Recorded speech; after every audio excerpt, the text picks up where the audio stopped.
O Think Tech está no ar, meu nome é Cássio Politi e junto com a Algartec nós vamos embarcar nesta jornada de repensar possibilidades. No episódio de hoje vamos fazer uma imersão em design, mas olha, vou falar de design num jeito bem amplo. E você sabe, eu abro sempre o podcast dando um pulo até o ambiente digital para bater um papo com a especialista virtual em negócios da Algartec, a Sara. Tudo bem com você, Sara? Oi, Cássio. Tudo certo sim aqui no meu mundo digital. E com você? Tudo bem também, Sara. A gente vai falar de design hoje, que é uma disciplina bem desenvolvida não só aqui no Brasil, mas também em âmbito global. É verdade, Cássio. Existe um ranking que classifica as melhores escolas de design do mundo.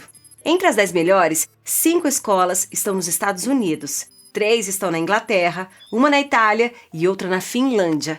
Mas isso não significa que o Brasil não tenha ótimos profissionais.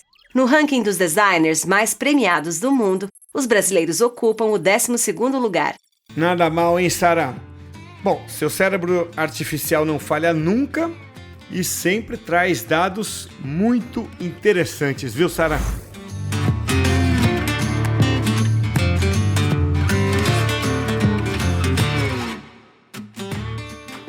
Para o bate-papo de hoje, eu tenho a satisfação de receber a Bruna Chianca, que é Head de Design de Experiência na Elo. A Elo é uma empresa que dispensa apresentação, você certamente conhece, uma empresa dessa importância em âmbito nacional. Bruna, quero agradecer muito a você por tirar um pouco do seu tempo para participar aqui conosco. Sei que você tem uma agenda super concorrida. Então é um prazer receber você aqui. Obrigado por aceitar o convite para esse bate-papo, Bruna. Obrigada, Cássio. Estou super feliz aqui da troca e curiosa para ver o que vai sair desse papo. Eu aqui estou muito curioso, porque a gente vai falar de algo que tem a ver, né, Bruna, com a sua própria função, com a sua própria atividade dentro da Elo, né? Você trabalha, como eu disse na apresentação, com design de experiência, né? E aí, a gente já teve esse papo fora do ar, eu vou trazer aqui então para o podcast, né? Que é falar um pouco de design.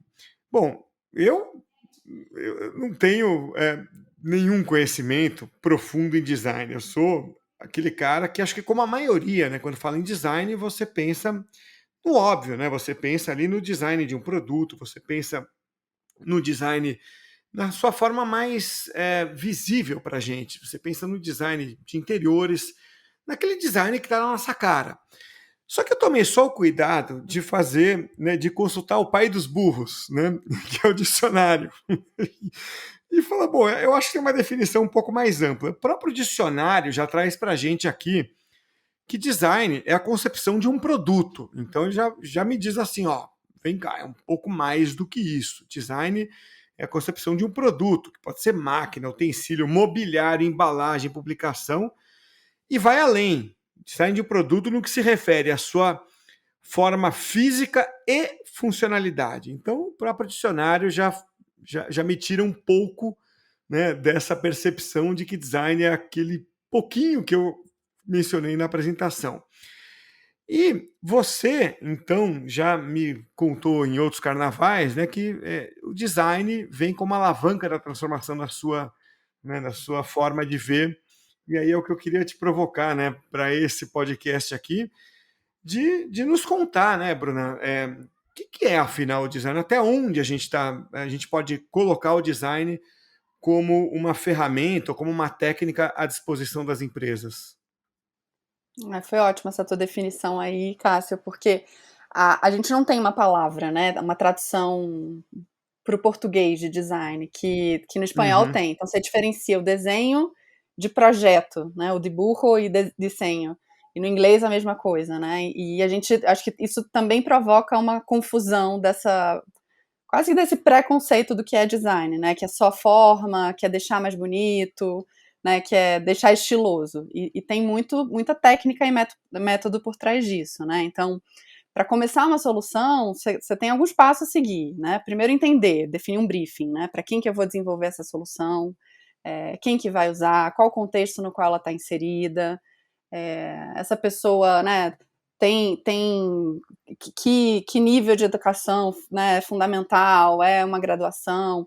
Então, tudo isso ajuda a compor a forma que você vai abordar aquele problema, né? Mais do que pensar na solução final e deixar aquela solução funcional ou bonita.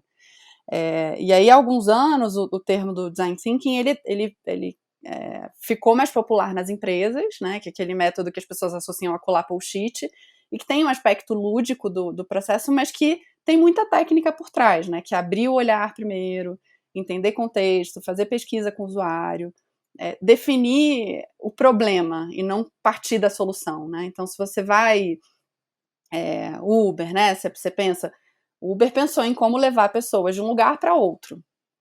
Se ela tivesse definido o problema, eu quero projetar um carro, essa solução, o modelo de negócio da Uber nunca teria saído. Ou eu quero concorrer com um táxi, né?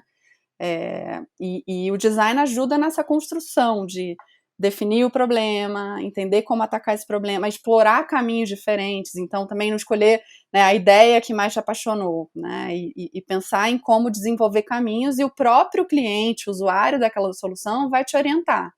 Então também de um processo colaborativo, não só, né, das áreas diversas de uma empresa, mas também dos atores importantes no processo, né? No Uber, quem que vai dirigir, o passageiro. Então, pensar em como também esses atores ao longo do processo podem não só criar uma solução, mas também refinar ao longo né, iterar ao longo do processo. E aí o design suporta com método, com ferramentas, né? Com um olhar criativo também, de não vou querer copiar o meu concorrente, né? Como é que eu me diferencio? Como é que essa marca tem uma característica diferenciada? Por que o meu cliente vai comprar o meu produto e não do meu concorrente? Isso traz aspectos de percepção, emocionais, né? Então tem um pozinho de encantamento que o design pode trazer, mas também tem muita técnica por trás. Quer dizer, você está então elevando o design, e faz todo sentido, porque a gente vê o design atuando numa camada muito, digamos, até estratégica das empresas. Então, faz sentido a gente pensar que não está mais só no operacional, talvez, né, Bruna? Talvez tenha subido em algum momento, e eu não sei dizer qual, mas tenha subido e chegado muito mais ali no tático, talvez no estratégico das empresas. É por aí? É por aí. Na Elo, isso aconteceu, né? A gente começou um processo de transformação no qual a gente precisava considerar o cliente como o ponto de partida para as soluções. E a gente, na época, criou um time que chamava de Customer Experience, né? Para relembrar e reforçar a experiência do cliente. Mas que no final era uma equipe composta por designers. Então, esse ano também a gente mudou o nome da área e para reforçar que a disciplina pode ser também estratégica, né? Então, em algumas empresas o design atua e tem muita consultoria que avalia a maturidade do design nas empresas e como isso também interfere no retorno para os negócios. Então, a gente vê as startups e empresas de tecnologia que começam com uma definição clara de que problema você quer resolver e para qual usuário você está resolvendo aquele problema, a solução ela pode mudar, né? Você pode iterar o processo, mas você tem claro qual é o teu ponto de partida. Bacana, porque é aquilo, né? Tem a jornada desenhada, mas tá sempre com o foco, pelo que você está dizendo, no cliente, no usuário. E isso é muito interessante. Agora, em que ponto dessa história o design cruza com tecnologia? Porque a gente é um podcast de tecnologia que tem toda essa ideia de que tecnologia é meio, não é fim. Em que ponto a tecnologia cruza com o design? São irmãos que precisam caminhar de mãos dadas, né? Mas eu acho que o design ele suporta nesse mapeamento inicial então eu vou definir uma solução que ajude o cliente a se transportar. Como é que a gente vai fazer essa solução? Então, o cliente vai ter um aplicativo, o motorista vai ter outro. E aí a tecnologia tem que dizer, a gente tem, né, reconhecimento facial disponível, a gente pode ter geolocalização ali, então são duas disciplinas que ajudam a definir o como. Mas se não tem um racional anterior do problema claro, a gente pode pensar num aplicativo, por exemplo, que que o usuário final, né, o celular dele não comporte o peso daquele aplicativo, se a gente pensar só na tecnologia. Então, eles precisam andar de mão dadas, né? Próprio time de tecnologia pode participar desse processo de definição da solução e do problema, até porque ele fica mais apropriado, né? E sabe que se for por um caminho que não faz sentido para o usuário, ele também já tem isso mais claro, essa dor mais conhecida. Mas ele também ajuda a definir, não, olha, isso que você está trazendo, essa solução é mais a médio prazo, porque leva X tempo para ser desenvolvido, porque precisa de um esforço maior de investimento, então é quase que um checando o trabalho do outro, né, mas precisam caminhar juntos, cada um com a sua perspectiva. E de certa maneira os dois, vê se eu estou certo, Bruna, tem esse mesmo DNA. O importante é o resultado. No fim das contas, ambos funcionam como meio e não como fim. Faz sentido? Sim. Perfeito. Sim, e eu acho que assim, até o modelo mental do designer e da pessoa de tecnologia são complementares também, né? Então, e aí eu estou trabalhando com preconceitos aqui, né? Do designer ser a pessoa mais criativa, a pessoa de tecnologia ser mais analítica. Então, também um problema quando vem com alguma questão que talvez a gente não chegou a estressar de uma maneira muito profunda, o próprio desenvolvedor pode fazer perguntas analíticas, né, de ajudar a definir caminhos. Então, isso aqui que você está pensando vai ter um custo muito, muito, muito alto para a solução, vamos tentar, né, redefinir uma entrega. Então tem um trabalho importante a ser feito em conjunto, e cada um contribuindo com a sua visão. Outro dia eu conversei com uma empresa, né, uma empresa de bebidas grande, que conseguiu reduzir o tempo de produção de websites, especificamente sites, de 6 meses para 2 semanas. Como que ela conseguiu fazer isso? Com caixinhas de Lego, como eles chamaram, usando código aberto, né? Que em vez de criar, cada vez que fazia uma aquisição, lançava um produto, em vez de criar novo site do zero, né? Simplesmente ia lá e pegava como se fosse uma caixinha nova, uma caixinha de Lego e reproduzia. Não é bem um Ctrl-C, Ctrl-V, mas tinha módulos prontos, tem módulos prontos, e você simplesmente, a partir dali, você simplesmente lança um novo site, né? Tudo isso, claro, baseado em código aberto, né? E facilitando muito o processo, otimizando o custo e otimizando principalmente tempo e esforço. Mas isso tudo com foco em TI. Aí, quando você fala que design e TI, né, estão muito próximos, eu fico pensando aqui se a gente não está pensando no conceito do design system, se não é muito parecido, né? Também você tem dentro do design algo muito parecido com isso, né? Tá próximo do conceito do exemplo que eu acabei de citar? Você foi certeiro, é isso aí, né? Então, eu cheguei numa situação similar da Elo. A gente tinha times espalhados pela Elo, de designers e de desenvolvedores, cada um olhando para um produto da Elo. E aí, pensando na experiência do cliente, tinha um produto que o botão era vermelho, o outro botão era preto, né? E o cliente, ele pode perceber, ele tem uma sensação de que aquilo é diferente, ele não verbaliza. E o que ele pode achar, né? É que aquela solução não é da Elo, porque não fala uma linguagem similar, né, e o nosso olhar é do mercado financeiro, então as pessoas têm muito medo de segurança. E ao ter soluções que essa experiência não é similar, não é coesa ao longo de toda a jornada, pode ser que uma solução, pelo simples fato do botão ter uma cor e não outra, a pessoa não usar, por medo. E aí, o que a gente fez, né? A gente identificou isso, fez um grande inventário dos produtos digitais, de como esses componentes aparentavam, e montou um racional para o tamanho do botão, ele precisa ter um tamanho específico no mobile e no desktop. Ele precisa ter essa cor sempre quando ele é um botão primário, né? Então, a primeira funcionalidade que eu vou confirmar ou cancelar, ele tem um comportamento.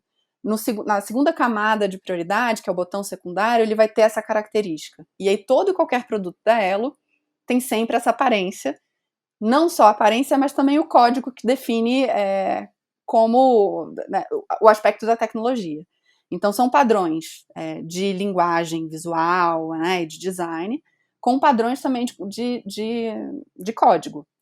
E aí, o que isso permite? Né? Quando uma nova squad vai criar um novo produto, ela precisa pensar na interface, mas ela não vai precisar pensar do zero nos botões, de como é que esse header, né, o cabeçalho daquela solução se apresenta.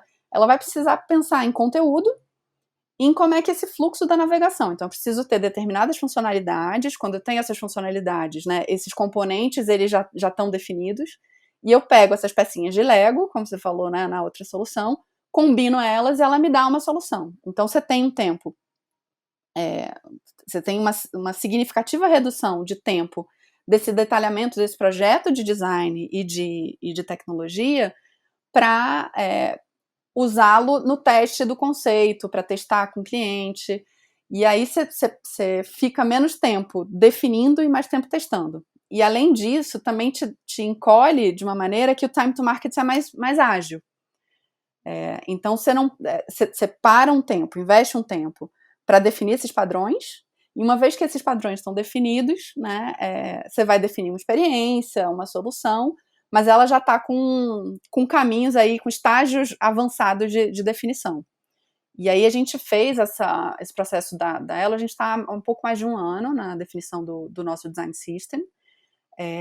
A gente tem um sonho de fazer ele aberto também, mas aí, né, a gente precisa evoluir um pouco mais, ter um nível de maturidade maior, porque a gente também tem muitos desenvolvedores, né, que fazem API, que fazem soluções, né, que não a Elo que desenvolve, mas são outros desenvolvedores. A gente tem um portal de desenvolvimento de API que podem usar essa ferramenta. Então, também alavanca não só o que é desenvolvido internamente pela Elo, como externamente.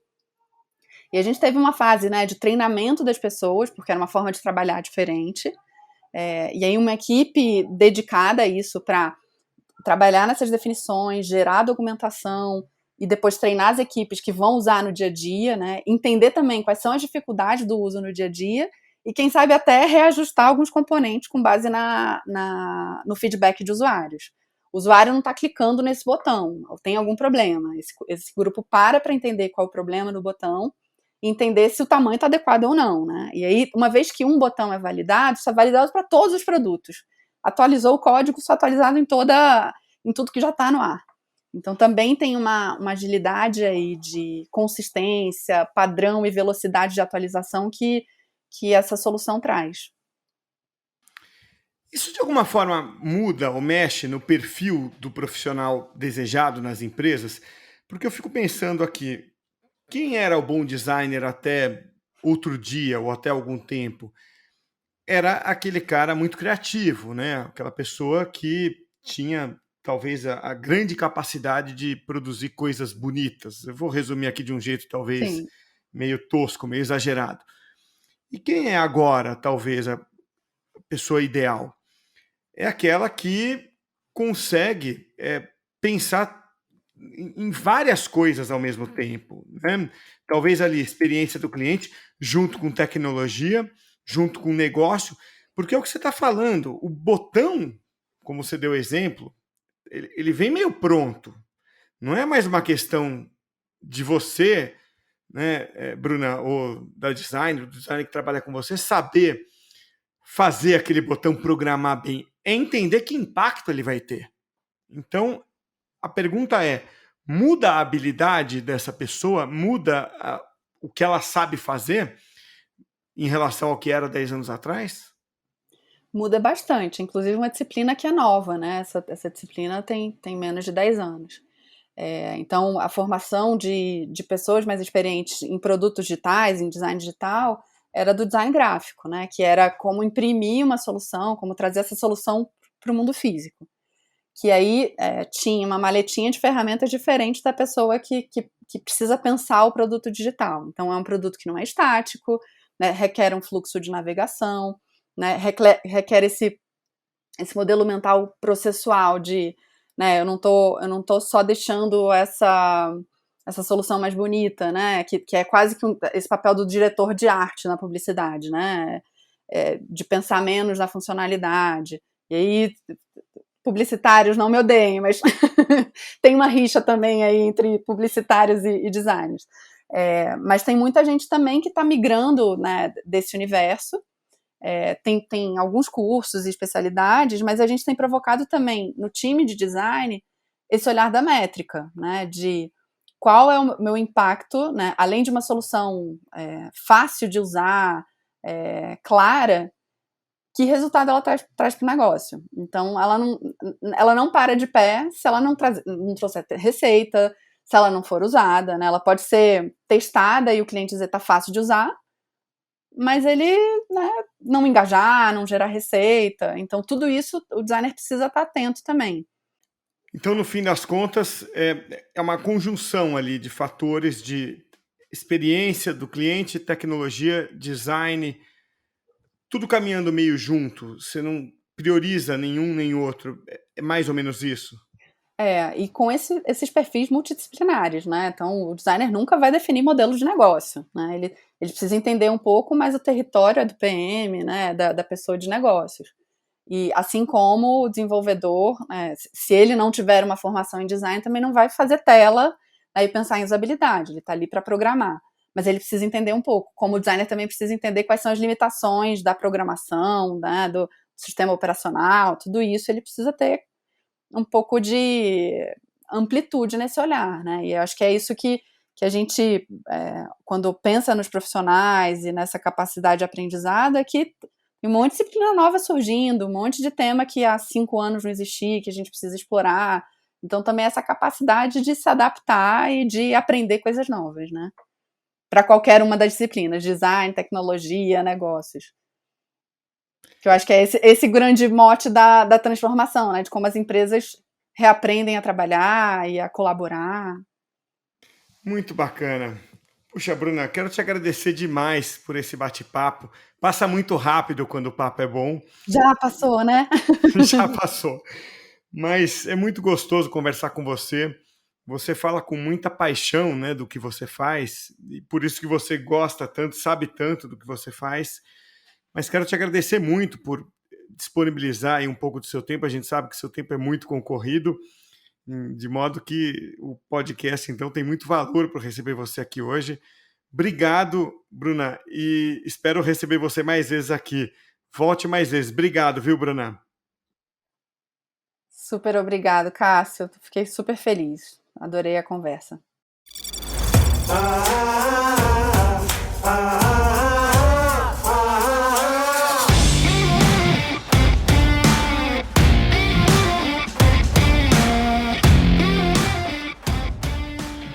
Muito bem, vamos chegando então ao final aqui do Think Tech de hoje.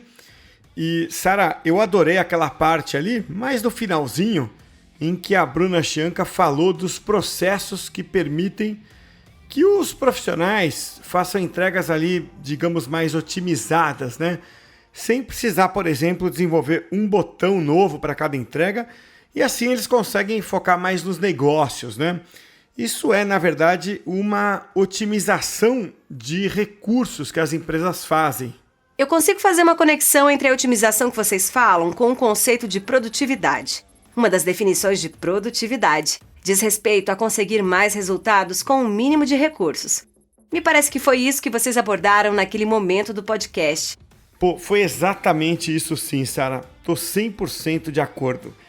E é aquilo, né? Mais uma vez, os seus neurônios digitais que alimentam a sua inteligência artificial enriqueceram muito o conteúdo aqui do nosso podcast. É isso aí. O Think Tech de hoje fica por aqui. Até a próxima, hein?